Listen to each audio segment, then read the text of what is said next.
مونږ زه او ته پیسه داره پلار نه لرو. زه او ته شاید په خارج کې د پوهنتون ویلو وس ونه لرو.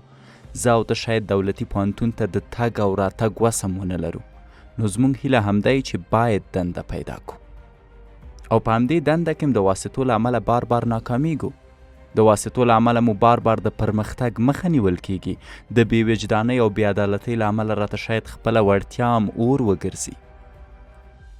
نو سخته ده چې داسې حالت کې ګیر وي. زه دا درک کولی شم، ځکه زما لومړی دنده یو کورس کې درس ورکول و او زما د میاشتې معاش 3000 افغانۍ و. او کله چې ما غوښتي خپل ژوند بدل کړم، نو زما ټول خپل زما په خلاف ولاړ دي.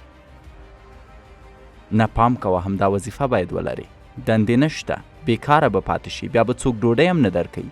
مونږ غریبان هیڅکله اتفاق نشو درلودی، هیڅکله یو بل ته لاس نشو ورکوی، او همدا مو د ناکامۍ اصلي لامل دی. زمونږ په هوښیارۍ مو کورنۍ باور نه کوي، هیڅ خپل دی درته نه وایي چې ته یې کولی شي. شکیب د وظیفې په ځای شخصي کاروبار غواړي، دا لیونی دی، تاوان به په وکړي، ځان ته به ستونزه جوړه کړي. زه نه پوهېږم د نه به څه جوړ شي، ځکه هره ورځ لګیا دی هر شي ته لاس اچوي، یو ځای کې کار ته نه ټینګېږي.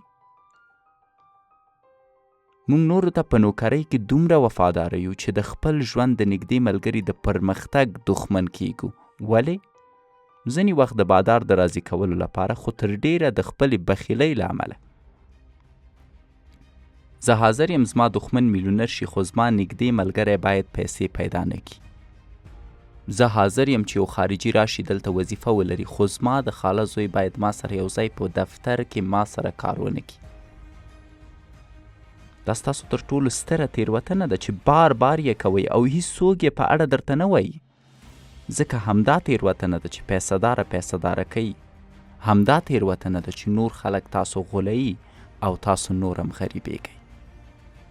په سره یو شئ، زر غریبه که یو شي، نو د یوې میاشتې په 15000 روپۍ یا په 1500 روپۍ کشت باندې خپل یو نفر میلیونر کولی شي.